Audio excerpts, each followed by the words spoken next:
Hampton Court, on the edge of London. Once the pleasure palace of Henry VIII, today it attracts almost 1 million tourists a year. That's the number one question, where's the Royal Loo? It's one of Britain's biggest palaces, with 750 acres of remarkable grounds. You have to imagine Hampton Court as a deep dish lasagna, built up of layers of history. Amazing spaces and staff. Everything about this room says the power of the Tudors. Stuffed with history. Various officers were based here. One of them was a chap called Winston Churchill. And incredible discoveries. This is a moment I'm going to remember for the rest of my life. A palace packed with historic secrets, still full of life today. Mr. Darcy, eh? In this episode, we attempt to find out whether a recently discovered object is in fact an astonishingly rare and valuable memento of none other than Anne Boleyn.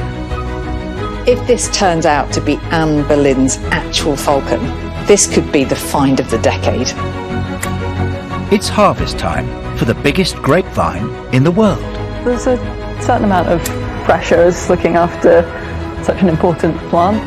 And who is the mysterious grey lady spotted in the corridors after dark?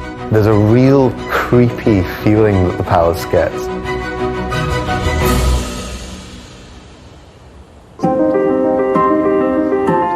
It's autumn at Hampton Court. The palace is open to visitors almost 300 days a year. And every morning for team leader Kitty Casely starts with a very important and historic job. I'm going to be opening the West Gate, which is our main visitor entrance to the palace. It's amazing thinking how many times those doors must have been opened and closed over the years. All the characters of history, the interesting figures, the Boleyns, the main plays in Tudor England would have been in and out of these gates. And you're just part of that story? Measuring 17 feet high and 6.5 wide and made out of ancient oak, they're so large it takes 2 people to heave them apart. It's very heavy, but as a pair we're able to open them up and welcome everyone in.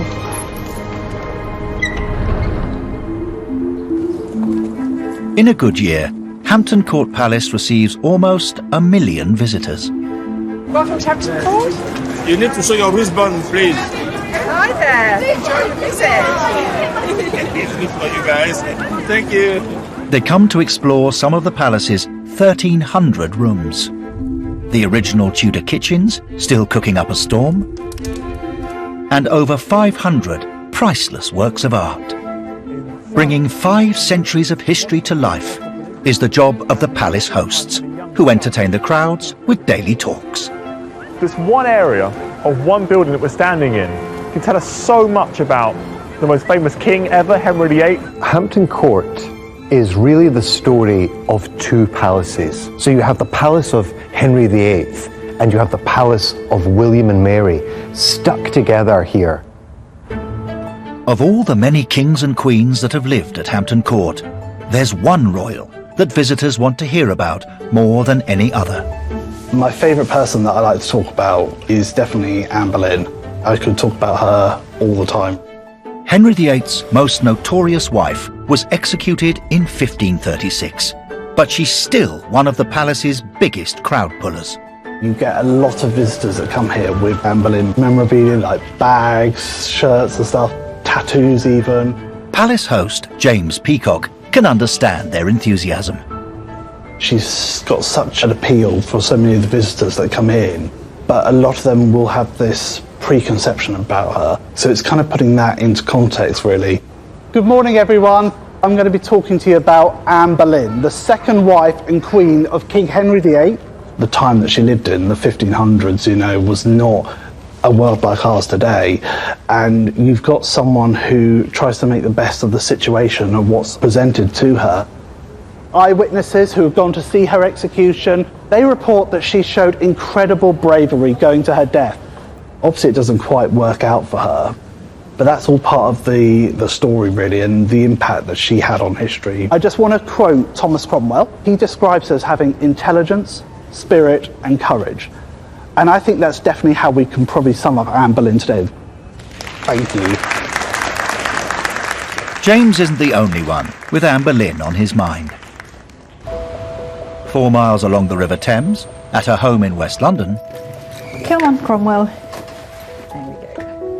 Historic Royal Palace's Joint Chief Curator Tracy Borman is waiting for a call. Come on. As one of the foremost Tudor historians in the country, people often get in touch with her about historic items they found.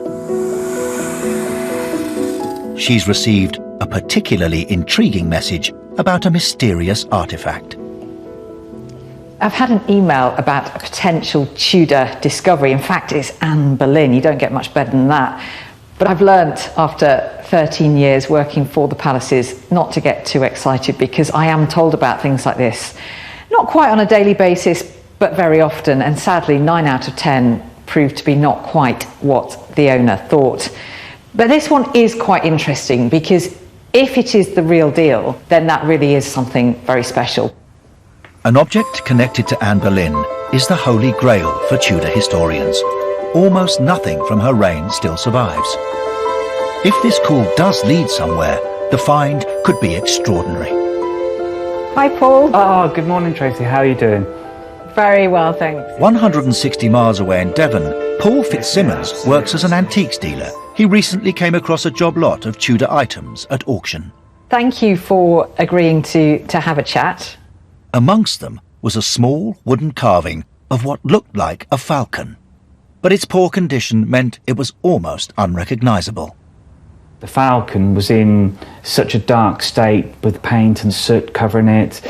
It's not something that most people would pick up on as being an important thing. But Paul had a hunch that there might be something special about this carving, so he arranged for it to be professionally conserved. It was sent away to Ian Crick-Smith in Cornwall, who is an expert in historic interiors and paint analysis. It was painstaking work that took 6 weeks, but as the centuries of soot and paint began to be cleaned away, delicate details emerged. A majestic bird of prey with a regal gold crown on its head and a sceptre in its claw. As the work progressed, for the first time, Paul could start to see what the bird really looked like. And that meant he was able to start researching it properly, to see if he could find any Tudor carvings that matched his falcon. But even he couldn't believe what he would discover next. I found this book, The History of Hampton Court Palace, a wonderful book. I know it well. Yeah. And a remarkable thing, there's an image of Anne Boleyn's falcon from the roof of the Great Hall. But what's really, really fascinating is there's 2 measurements, and it mentions it's 7.5 inches across and 8 inches tall. Well, that's the exact measurements of our falcon. Well, that's just incredible. Once I saw this, that's when your heart begins to flutter as an antique dealer. The falcon was an emblem used by the Boleyn family for centuries. After Anne became queen, it was given a crown and sceptre and stood on a stump sprouting red and white Tudor roses. To cement a new era with his new bride, Henry VIII commissioned his carpenters to honour his queen by emblazoning the Great Hall at Hampton Court with his beloved wife's distinctive falcon emblem. It's her badge, it's her symbol. You've got the imperial crown, you've got the sceptre, you've got the tree stump with the roots, the royal symbol. It sort of ticks every box, really. The way you describe the falcon, it does sound very, very similar to the falcons that still survive in the ceiling of the Great Hall at Hampton Court. So it's possible then that your falcon was part of that decorative scheme. Do you mind me asking how much you paid for it? £75. Oh, wow. Well, that could just be the bargain of the century. But there's a problem. The body of Anne Boleyn's falcon is usually pictured as white or pale silver, but Paul's falcon appears to be black. Further investigation will be needed to establish if this really was one of the falcons created in her honour to adorn the ceiling at Hampton Court. Well, I'm still trying to keep a lid on my excitement until I've actually seen it. The falcon is in its last stages of being cleaned. The analysis has all been done. I cannot wait to show you. Coming up, Paul have really discovered Anne Boleyn's priceless emblem from the ceiling of Hampton Court? This is something I really, really want to get my hands on now. And the Hampton Court gardeners get to taste some very special fruit. Not very many people can say that they've eaten grapes from the biggest and oldest grapevine in the world.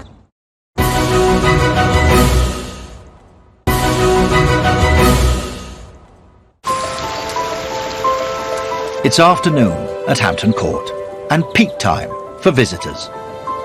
The Great Hall, the architectural jewel at the heart of the palace,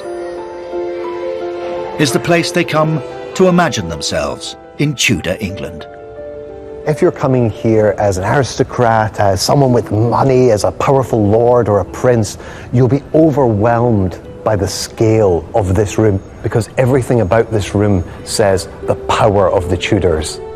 Built in 1532, the Great Hall was the public face of Henry VIII, where he would throw feasts and entertainments. It's also one of Chief Curator Tracy Borman's favourite places. She's researching a mysterious carved falcon that might have been made in honour of Anne Boleyn. Wow. And she's come to search the ceiling of the Great Hall for clues. Well, this always takes my breath away. This gallery is not actually open to the public, but I love coming up here because it offers one of the best views of the Great Hall, and in particular of the magnificent ceiling, and that's why I'm here now. At the height of their romance, Henry's Great Hall became a public love letter to Anne Boleyn. He had it decorated in her honour and emblazoned with the symbol that represented her, the falcon. It was a move that signalled her legitimacy as Henry's new queen, following his divorce from his first wife, Catherine of Aragon. So all of these decorations here in the Great Hall were really part of some great PR campaign by Henry and Anne. Well, today Anne's falcons are actually quite hard to spot, which is why I've brought some binoculars with me. You would need exceptional eyesight to really see them in detail, but I do know where one of them is, and it's just up there. Tracy wants to find out just how similar it is to Paul's falcon. You can really see the gilded tree stump that it's sitting on, the gold crown, the sceptre it's carrying, and it's resting on a bed of Tudor roses. Wow. I've never seen it quite so up close as this before. That is quite amazing. 60 feet above the ground, 43 falcons still survive on the ceiling.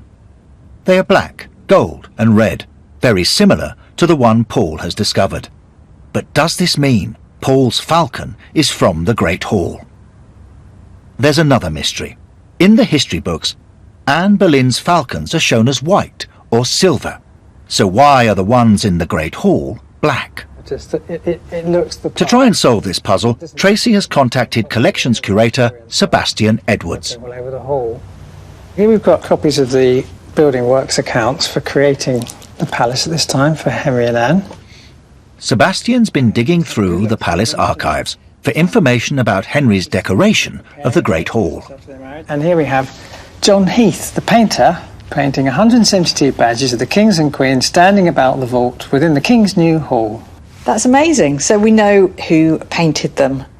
The historic accounts show that Henry VIII employed decorator John Heath to paint a set of newly carved falcons in honour of Anne Boleyn. But Anne's emblems wouldn't last long, and neither would her marriage. After 3 years, Anne had failed to give Henry a male heir. He was completely out of love with her. She was tried on trumped-up charges of treason and executed in May 1536. Henry set about erasing all traces of Anne to make way for his new wife, Jane Seymour. In 1536, the name of Henry's decorator, John Heath, appears in the records again. But this time, he's back to make some alterations. But if you look, the same man, John Heath again, for altering new gilding and painting of 17 beasts for the King's new garden, and painted the same for 22 vanes, new altered for Queen Anne's arms unto Queen Jane's, and several more. Ever pragmatic, Henry VIII had arranged for John Heath simply to paint over anything belonging to Anne Boleyn. so that the only visible emblems would be those of his new queen, Jane Seymour. That's amazing. They are literally just painting her into oblivion. Exactly. They're painting over all of her arms and badges. So could that have happened to the falcon? It could change from white to black, so it would have disappeared into the gloom of the hall. John Heath probably just came in and was instructed to paint over them in black, make them really disappear, just like Anne. Yeah. It looks like Tracy has now solved the mystery of the Black Falcons, but she'll still need more proof to say for sure if Paul's falcon was also from the ceiling of the Great Hall. Autumn is a busy time at Hampton Court. With its 60 acres of formal gardens, not to mention an enormous vegetable patch to supply the kitchen. For centuries, armies of gardeners have tended these grounds and taken care of some extraordinary plants. It's quite difficult getting in amongst all the branches. Hampton Court is home to the largest and oldest grapevine in the world. This extraordinary plant, known as the Great Vine, has its own glasshouse in the palace. It can get really hot in here, sometimes in the summer, and it can be quite dusty as well, but it's enjoyable work. Hilary Thieker has the title of Vine Keeper. She's only the 11th person ever to do the job. The Great Vine was planted in 1768, when famous landscape designer Lancelot Capability Brown reconfigured the gardens. The black dessert grapes were so sought after that Queen Victoria had them specially shipped to Windsor Castle and Osborne House, her home on the Isle of Wight. There's a certain amount of pressure as just the responsibility of looking after such an important plant. It's got so much history attached to it. This autumn marks the 250th harvest for the Great Vine. That's all the way back to the reign of George III. And it's expected to produce around 600 pounds of fruit. To sample one of these grapes is to taste Hampton Court's history. Shall we see what they taste like? Yeah, go for it. Looks like a good one. I think it's a great privilege to be able to try these grapes. Not very many people can say that they've eaten grapes from the biggest and oldest grapevine in the world. That's a nice one. Very sweet. Very nice. Very refreshing. Good grapes.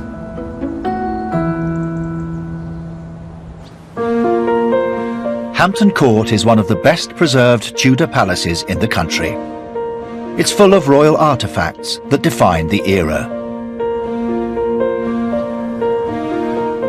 160 miles away in Devon, antiques dealer Paul Fitzsimmons also has a home stuffed with Tudor treasures. It's actually a privilege to be in this business because you're almost on a permanent treasure hunt. Come on through. In the office I've got a Flemish portrait of Henry VIII. It's actually one of my favourite pieces in the house. We've got a small portrait that's possibly been cut down from a larger painting, and then we've got another English portrait of Henry VIII up here. But despite his breathtaking collection of rare Tudor objects, nothing comes close to his recent discovery of a falcon he believes was created to celebrate Henry VIII's second wife, Anne Boleyn. The buzz is tremendous. It's absolutely tremendous. You know within a split second of whether you're going to buy that item or not, and that feeling that you get inside, it's unexplainable. With the falcon's conservation complete, Paul's catching up with Chief Curator Tracy Borman. Oh, good morning, Tracy. How are you doing? And he's got some incredibly promising news. He's been able to establish when the falcon was made. We've just had the paint analysis back, and I think the results are absolutely fantastic, and I think it's going to excite you immensely. Oh, really? So can you tell me a bit more? They've detected gold, layers of white lead paint, calcium carbonate. The amazing thing is all of the ingredients that are used are all known Tudor ingredients. Peeling back the top layer of dark paint, perhaps put there by Henry VIII's decorator John Heath, has revealed a stunning and delicate carving. Although the white paint of its body has yellowed over time, it finally looks almost as it would have 500 years ago, as illustrated in the history books, the falcon emblem of Anne Boleyn. Cleaning off the black and the soot, revealing its true identity is astonishing. So this would strongly suggest it was made for Anne. Absolutely, yeah. I'm trying and failing not to smile as you're talking, because as a Tudor historian, this is immensely exciting, and I would love to see it. And you will absolutely see it. My desire is to bring it back to Hampton Court Palace and put it back into the context of where it should be and where it belongs. Coming up, Anne Boleyn's precious falcon finally lands at Hampton Court. This is a moment I'm going to remember for the rest of my life. And the pressure's on as the palace gets ready for Halloween. They're perfect. Proper jack-o'-lantern.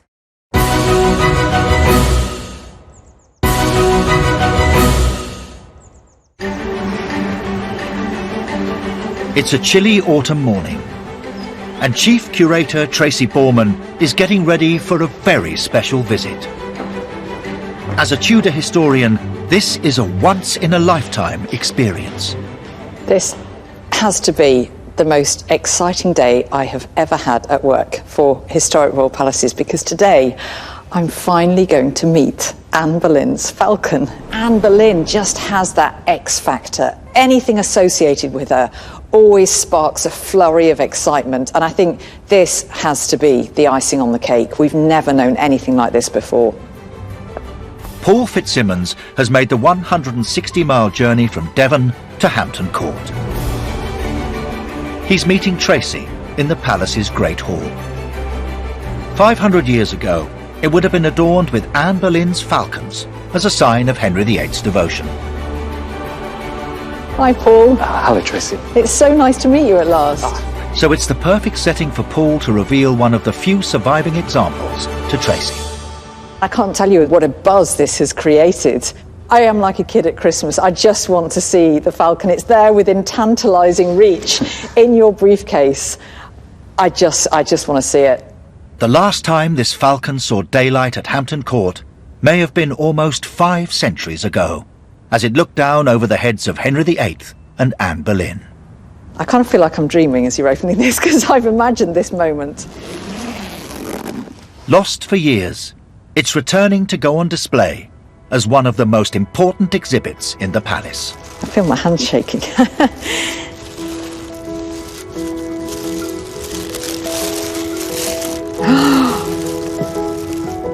Oh, wow. Oh, goodness. There she is. Oh, my heart is just pounding. I can't tell you, I've been thinking of nothing else. I feel like I'm staring history in the face, which I am.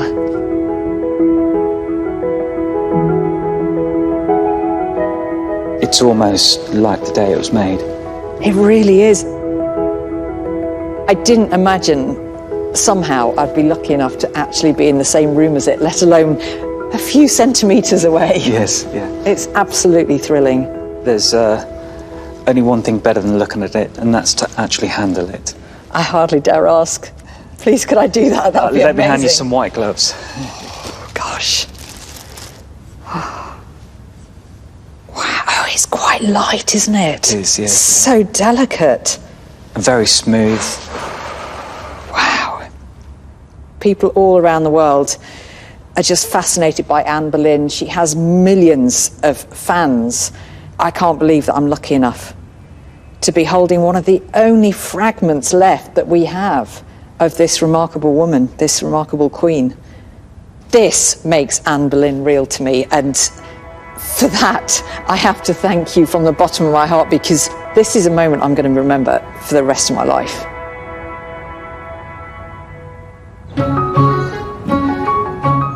It's October, and in the greenhouse, gardener Justine Howlett is creating a Halloween display celebrating Henry VIII and his queens.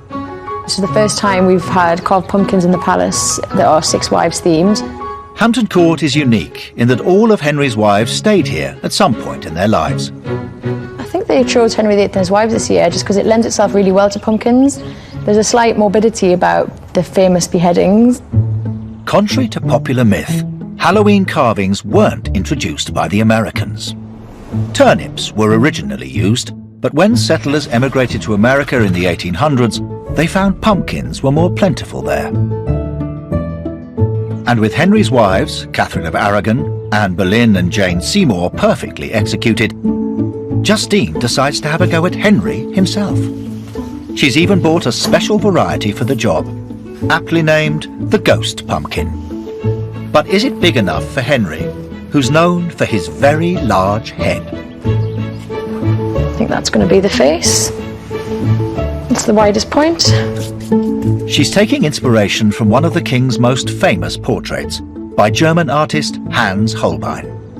He has a lovely lace collar there and a hat with jewels and the ostrich feather. That will instantly be recognisable as Henry, and that should fit perfectly on this pumpkin because it's got a lovely large face, just like Henry. Creating a Halloween theme at the palace shouldn't be too tricky, as Hampton Court is said to be one of the most haunted places in Britain. They dug up the garden and discovered 2 skeletons that had... It's something that intrigues not only the visitors, but palace host Errol Clayton. By the end of the Middle Ages, everyone, like their ancestors before them, would believe in a supernatural. Halloween is one of the oldest celebrations in this country, dating back 2,000 years, and based on an old Celtic celebration from sunset on the 31st of October till sunrise on the 1st of November. It's thought that within these days, the veil between our world and the next was at its thinnest, and that the souls from the other world could cross the veil and walk among us. And it seems that Hampton Court has been a magnet for these ghostly souls. For centuries, people have reported strange goings-on in dark cloisters and deserted galleries. You really feel it the most at the end of the day when we're closing up. And there's no guests here. It's the creaking of the wood, it's the wind passing through these corridors. There's a real kind of creepy feeling that the palace gets, and even more so at Halloween. Chief Curator Tracy Borman has also been researching some of the palace's terrifying tales. I've recently come across a really intriguing illustration in this old guidebook to the palace, and it's labelled The Ghost of Mrs. Penn, Edward VI's nurse. Edward VI, of course, was Henry VIII's cherished son, born here at Hampton Court, and Sybil Penn, Mrs. Penn, was his nurse, but she was also nurse to his elder sisters, Mary and Elizabeth. And it's the Elizabeth connection I'm particularly interested in, because it's very likely that Sybil Penn saved Elizabeth I's life, and in doing so, sacrificed her own. Sybil Penn eventually became Elizabeth I's lady-in-waiting. The two were so close, Sybil was given some of the best apartments in Hampton Court. But in 1562, Elizabeth fell seriously ill, and the situation looked grave. At first, Elizabeth just thinks it's a cold, but then suddenly she gets a raging fever. And when her doctors tell her that it's smallpox, she rages against them because she doesn't believe that someone such as herself could fall ill with this disease. Luckily for Elizabeth, she had Sybil by her side. Sybil was an incredibly loyal woman, and she stayed by Elizabeth's side throughout this traumatic time, desperately trying to nurse her back to health. Sadly, Sybil paid the ultimate price, because while Elizabeth recovered, Sybil caught smallpox herself and died a short while later.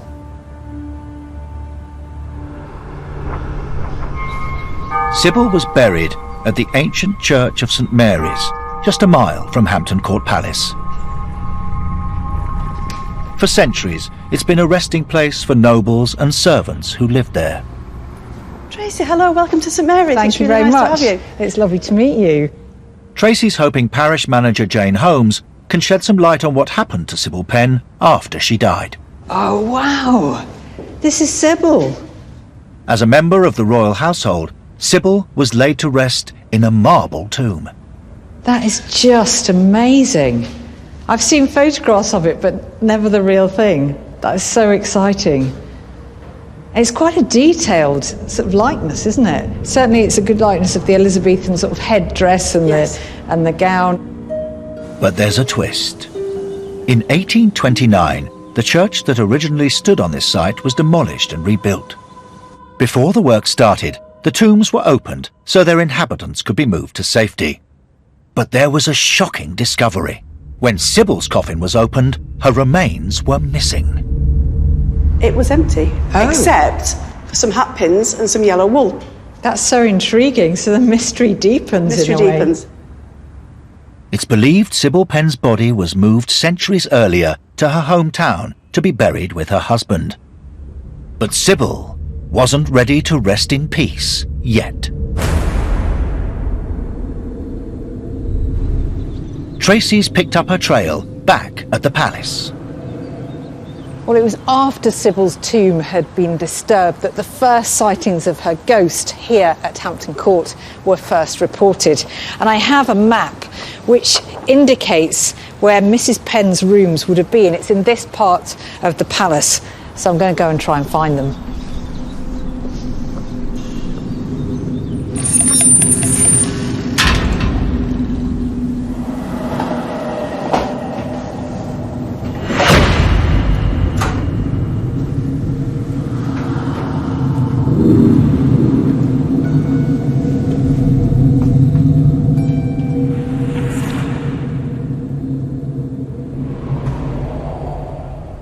It has a bit of an air of neglect in here. Obviously once a busy office, now a bit of a storeroom, boxes everywhere. But according to this map, this is where Sybil's rooms likely were. In 1829, these rooms were occupied by the Ponsonby family, who began complaining of sounds of a creaking spinning wheel and a strange woman's voice. Apparently the noises became so regular that the Board of Works was called in to help investigate. And they discovered that there was a hidden chamber behind a wall. So they took that wall down and, legend has it, they discovered there an old, much used spinning wheel, possibly old enough to have belonged to Sybil. And that wasn't the end of the ghostly disturbance. Servants reported feeling cold hands on their faces, hearing footsteps sounding in the middle of the night, and even as recent as 20 years ago, an office worker arriving early one morning apparently saw the face of a woman at one of these windows, and when she came in, there was a woman dressed in grey who stayed for a moment before vanishing into thin air. The sightings earned Sybil the name the Woman in Grey. I like to keep an open mind about ghost stories, but the ones that really intrigue me are when the sightings of a particular person actually match the real history, as is the case with Sybil Penn. If I'm on my own and it's after dark, I can just imagine the centuries of people who have lived here and the sufferings of those who died here.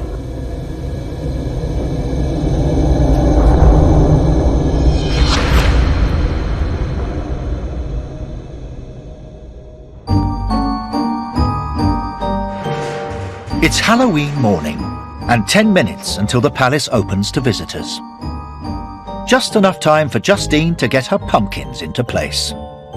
And as Catherine of Aragon, Anne Boleyn, Jane Seymour, Anne of Cleves, Catherine Howard and Catherine Parr take their place, Henry is centre stage, just as he was 500 years ago. Coming up, there are more discoveries about Anne Boleyn's priceless falcon. The symbols were destroyed after her death, so this is an incredible find for us. Locate that somewhere like that. And a family of kestrels move into the palace. That'll provide a nice little place for them to nest now.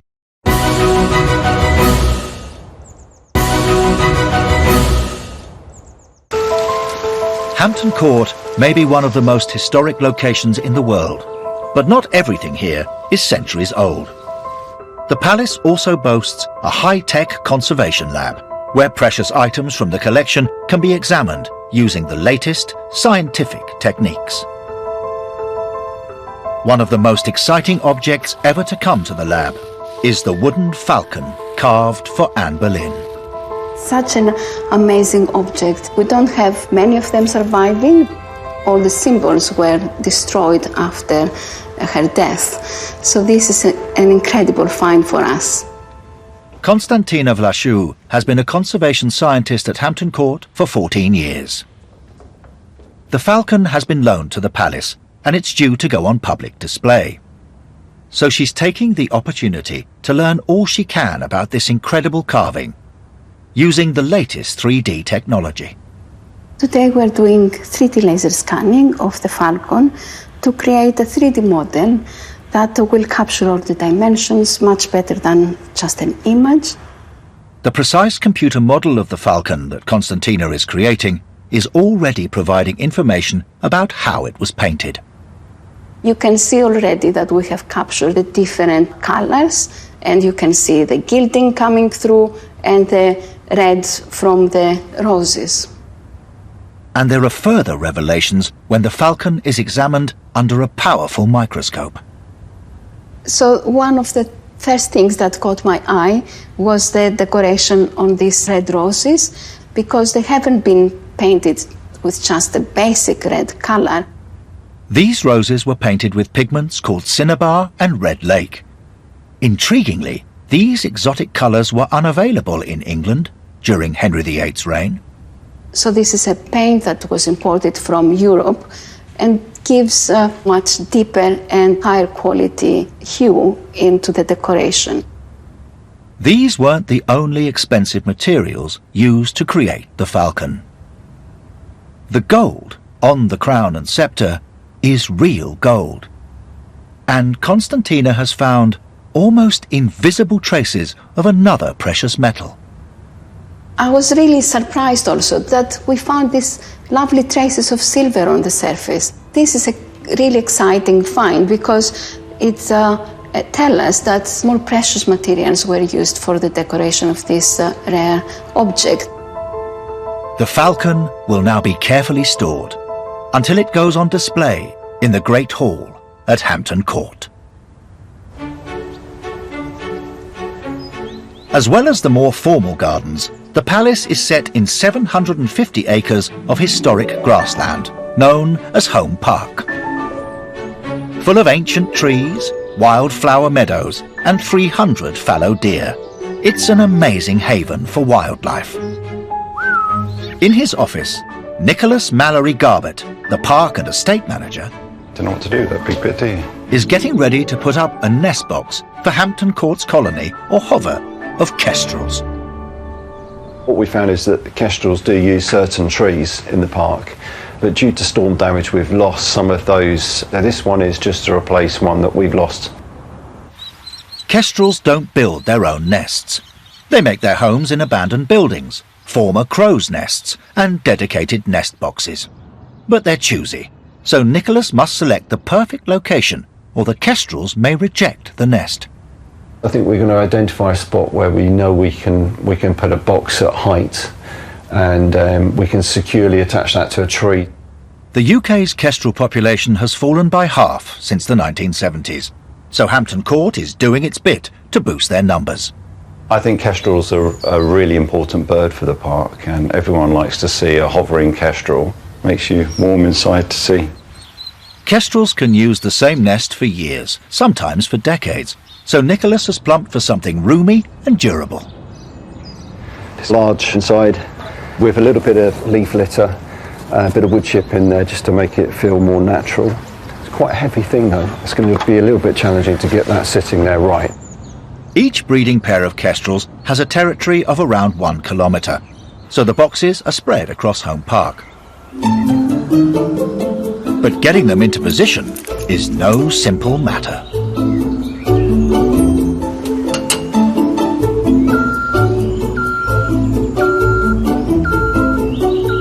Right, we're going to aim for that spot there actually, so I might just come down a bit and boom out. So we've got this lower branch that we can rest the box on, and then we're going to secure it to the branch behind. Kestrels like their boxes to be around 5 metres from the ground, with a clear approach, so they can be seen at a distance. Just going to maneuver this down slightly. I'm just going to come over a little bit to the side. Oh, catching something.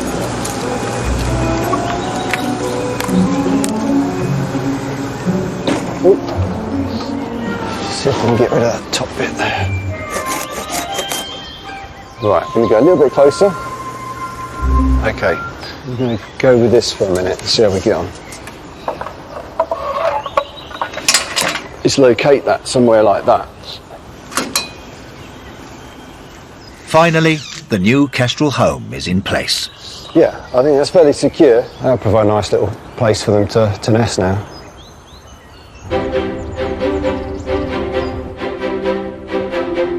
Kestrels aren't the only birds of prey that are being welcomed at Hampton Court.